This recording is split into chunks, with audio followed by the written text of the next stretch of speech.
We're pretty comfortable. We should be all right. So who have you took off? Well, look, Jake Lever won't play. Unfortunately, that is a hamstring tightness, so he'll miss, and we'll try and get him organised for next week if we can. Just too tight on a 6-day turn with that. It's nothing major, so we're really hopeful that he'll be right for the following game. The exciting news is that Alex Keith will play, so he'll come in and make his debut, which is fantastic for Alex, for the work he's done, and obviously the transition from cricket to footy. So exciting for him, and obviously comes in on a big night for the footy club. Sloan, we expect him to play. He's trained during the week, pulled up really well. He'd have to go backwards from here to not play. And Jenkins? Tracking well. How did he train today? Was he able to do it all? Was he did the session. He had a little food poisoning, so that's worked its way through. So he's now into the full recovery phase, and they're very confident with the time still to game day that he'll be fine. They've come on such a, big stage, top of the table clash, Friday night footy. It's a fair culture to throw a man into. Yeah, it's exciting for him, but he's earned it. He's performed really well at Sanford level for us, and he comes in as a 196, 197 tall defender who, obviously Geelong have got some talls down there as well, and losing with Lever and Hartigan both out, we just felt that was the right balance and mix for the team.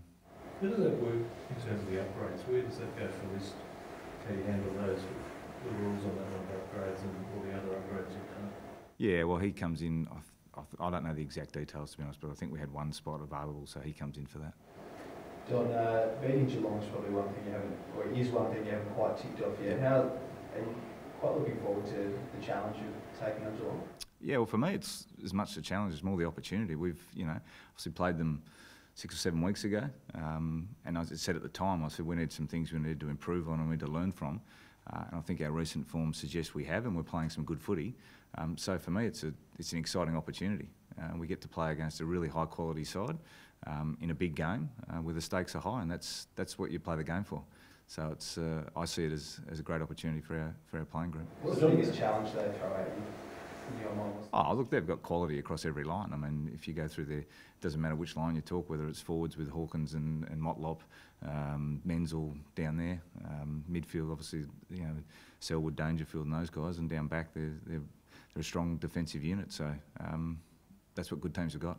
How do you feel about all the advice you get how to handle Geelong? Not short of external advice on how you should change things up or how you should position the team. So how do you handle that? Well, I don't really deal in the external, to be honest. We review each game each week, and we understand why we're capable of playing well and winning games, and times when we don't. And some of those things are, as I've said previously, it's a bit about the plan, but it's also a bit about the execution. And that's again one of the challenges you face every game. It doesn't really matter which game you play against, which opposition. There's a slightly different style of play that you've got to encounter.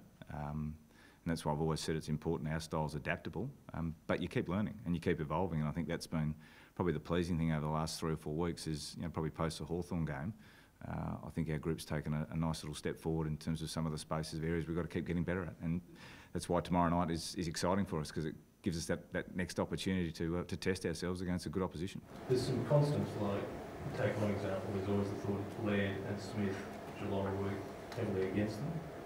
Do you have a thought of how you handle that? Well, again, that's a bit of a, I guess, how would I say it? It's a reflection on the game more than on Smith and Laird.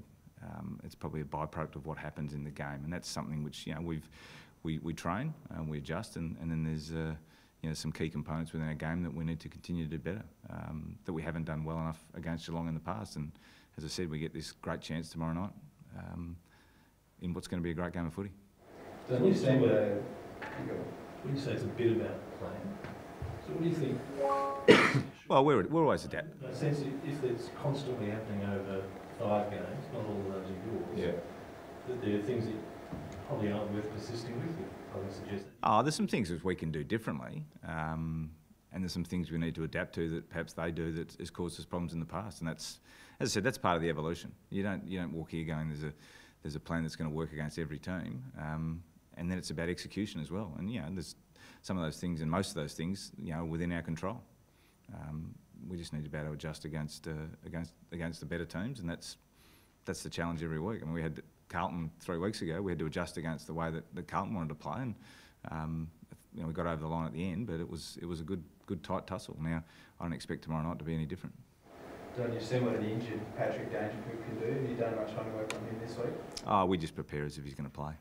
To be honest, the rest of it is that's basically out of our control. So we prepare like he's going to play, and if he doesn't, well, that'll be Geelong's decision. Don, you say Sloan would go backwards. He'd have to go backwards from here to not play. What's he shown to make you? He's pulled up really well. He's passed the test he needs to pass, and he's feeling well within himself. So there's no signal from him that he's not going to be right. How much of that is personal, and how much of that is the doctor saying? It's a combination. It's a combination. Obviously, some testing that he's got to pass through, which he's done to date. I'm not sure if he's through the final test or not, but it's he's done what he has to so far, and it's also the conversations I have with him. How's he feeling, and those sorts of things, and he's looking forward to it. Rory just loves playing, so for him it's about playing, and he wants to do that tomorrow night. Is there another hurdle? I'm not sure. I haven't got the full detail on it. I'll have to talk to the docs. So I was going to say, did he train this morning? Yeah. So Wayne Miller is still another week with his... Yeah, Wayne unfortunately is still not quite right, so we couldn't consider him this week. And it would have been nice, given our sample side plays on Sunday, we sort of toyed whether we could get him out there Sunday, but it's probably going to be too tight a game for that, so he'll be another week. You mentioned the conversation with Sloan, because it's obviously partly in his hand about how he feels if he passes all the tests. How do you ensure that he does feel comfortable and right in himself? Is it something you have to go and are you completely sure of you, Rory, given he so much wants to play? Yeah, look, and it's one of those things, that's what the procedures are in place, probably to protect Rory from Rory. But he also knows, as a guy who's played a lot of footy, how he's actually feeling. And that's just, again, that's part of an open conversation you have with him to go, this is not about being a hero and pushing yourself forward. This is making sure you're actually physically right to play.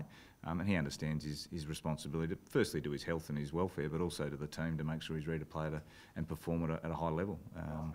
So, he's in a good space. Are there dangers on him being able to pass the test and still not being 100% in terms of, there's obviously a lot that goes on in AFL and it happens very quickly. Is there a danger that you can pass the test and be okay but still not at your best? I'd be speculating, to be honest.